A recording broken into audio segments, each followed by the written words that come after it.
কি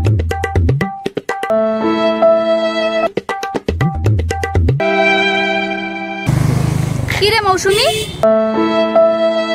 তুই এভাবে মন খারাপ করে বসে আছিস কেন? আর বলিস না, এসএসসিতে একটাই ফেল আসছে। কোন বিষয়ে? গণিতে। আরে এর জন্য আবার মন খারাপ করে নাকি বোকা? শোন, এইবার ফেল করছিস তাতে কি, আবার আগামীতে পরীক্ষা দিবি। এরপরে যদি ফেল করস, পিছনে যে ফেল করছস সেটা মনে রাখবি না, আবার পরীক্ষা দিবি। আবারও যদি ফেল করস, পিছনে যে ফেল করছস সেটা মনে রাখবি না, আবার পরীক্ষা দিবি। আবার পরীক্ষা দিবি। পিছনে যে এতবার ফেল করছস কখনো মনে রাখা যাবে না।